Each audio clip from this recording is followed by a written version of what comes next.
Assalamualaikum Ustadz. Waalaikumsalam warahmatullahi. Ustadz, bagaimana sikap yang harus saya ambil? Saya sangat kecewa dengan sikap mantan suami terhadap anak-anak. Setelah bertahun-tahun lamanya, saya pertemukan anak-anak dengan dia. Baru aja 2 kali bertemu, dia melanggar komitmen yang saya ajukan. Sampai saya harus ngingeti nafkah tiap bulan. Menyebut nominal penghasilan 10 juta, tapi ngasih ke anak-anak hanya 500.000. Padahal anak pertama mau masuk SMA, satu lagi mau SMP. Saya sebagai ibu nggak tega harus menyampaikan berita ini ke anak-anak.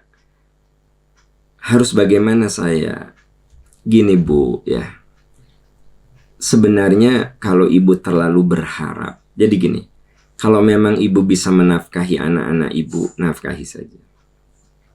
Ibu perlu mengingatkan bapaknya. Mantan suami itu adalah bapaknya anak-anak. Mungkin dia khilaf ya, dia lupa, atau memang dia teledor. Kalau kezoliman itu dosa yang paling Allah murka.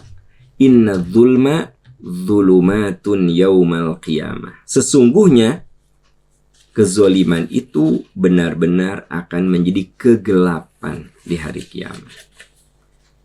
Saya sering berulang-ulang menyampaikan, bapak-bapak, kita tuh boleh cerai sama istri. Ya, tapi kita nggak bisa cerai sama anak. Kita tuh bisa cerai sama istri. Begitu cerai, ya sudah. Tidak ada kewajiban menafkahi istri, wong dia bukan istri kita lagi. Tapi anak-anak itu adalah anak. Bercerai dengan ibunya bukan berarti gugur kewajiban menafkahi. Karena anak mah tidak putus dengan cerai. Wa 'alal mauludi rizquhunna wa kiswatuhunna bil ma'ruf. Ayah itu wajib menafkahi anak-anaknya. Maulud itu ayah. Ya. Nah, jadi kita tahu berarti suami Anda melakukan kezoliman terhadap anak Anda. Ya. Walaupun suami Anda zolim terhadap anak Anda, tapi tetap anak kita kudu disuruh untuk hormat dan santun kepada ayahnya. Gitu. Awas, hati-hati. Jangan sampai kita mendoktrin anak-anak untuk tidak santun kepada ayahnya. Dengan alasan, ayahmu itu tidak ngurus, ayahmu itu zolim, ayahmu itu bla bla bla bla. Gak boleh. Ya. Biarkan anak kita yang tahu kezoliman ayahnya. Biarkan anak kita yang tahu secara sendiri bagaimana kesesatan ayahnya. Kita mah sebagai ibu, nih untuk ibu-ibu yang bercerai, tetap kudu mengatakan, bilang makasih sama ayah, minta maaf sama ayah, gitu, ya. Jangan sampai kelakuan ayahnya merusak mental anak kita. Karena kalau Anda menjelek-jelekan ayahnya anak-anak, itu kan kita sedang menghancurkan mental anak sebenarnya, gitu.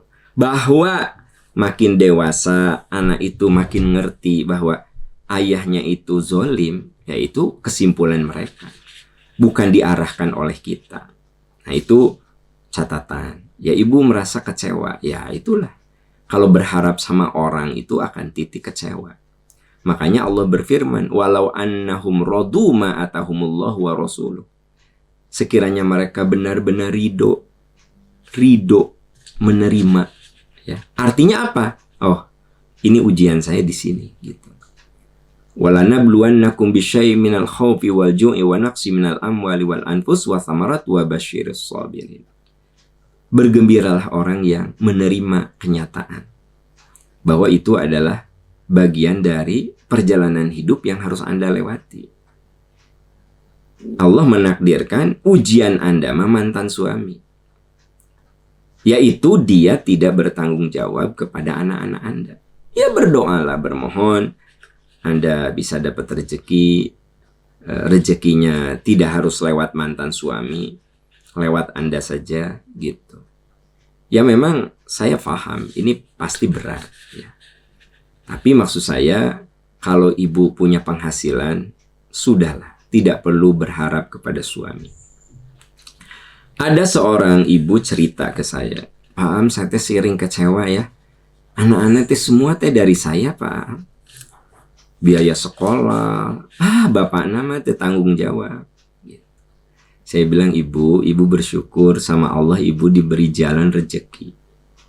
Udah syukuri aja rezeki itu untuk membesarkan anak-anak.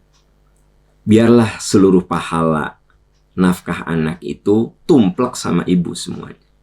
Biarlah seluruh pahala mendidik anak itu tumplek sama ibu semuanya.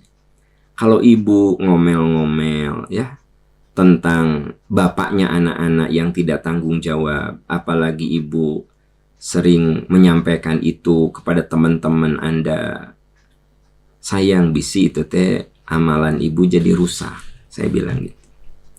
Ya tuh udah paham, saya paham. Pasti ibu kesel kan gitu.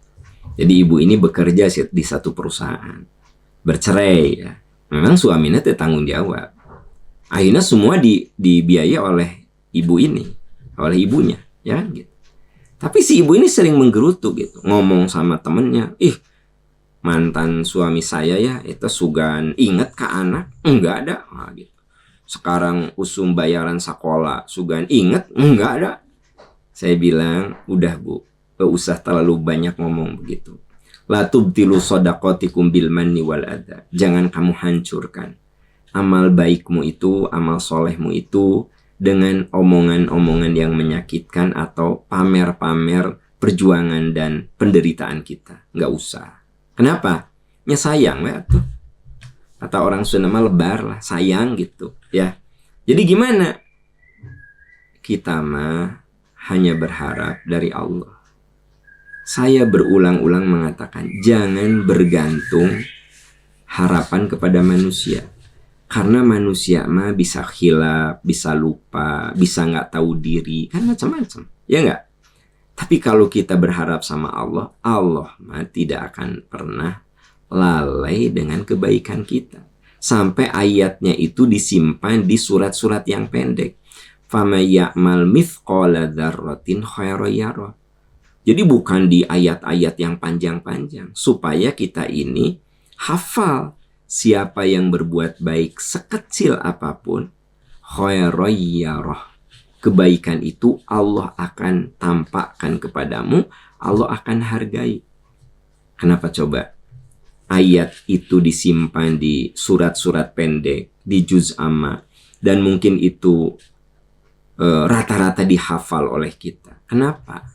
Supaya kita ini berharap hanya kepada Allah saja. Bahwa satu saat orang menghargai kita dan kita senang, ya alhamdulillah, itu namanya juga manusia. Ya nggak? Gitu. Tapi kalau kemudian 100% berharap sama orang, percaya ke saya, pasti kecewa. Pasti kecewa karena orang mah bisa berubah. Ayeuna baik, besok enggak. Ya nggak? Gitu. Sekarang enggak, besok baik gitu kan. Namanya jiwa seseorang, pikiran seseorang, kecenderungan seseorang sering fluktuatif. Karena itu catat, bergantunglah kepada Allah. Iyyaka na'budu wa iyyaka nasta'in. Hanya kepada Engkau ya Allah kami beribadah, kami menggantungkan diri, kami berharap, dan hanya kepada Engkau ya Allah kami mohon pertolongan. Allahus Somad, ya Allah, Engkau Maha Tunggal, Maha Esa, Maha Satu. Allahus Somad, Engkau tempat bergantung. Saya hanya menggantungkan diri kepadamu. Berarti tiada harapan kecuali dari Allah. Mantan suami Anda zolim, yaitu mah kezoliman dia kepada anak-anak Anda. Ternyata Anda ada rezeki, sok we biayaanku Anda. Gitu, ya. Nanti Allah bukakan pintu-pintu rezeki gitu. Wallahu a'lam bissawab.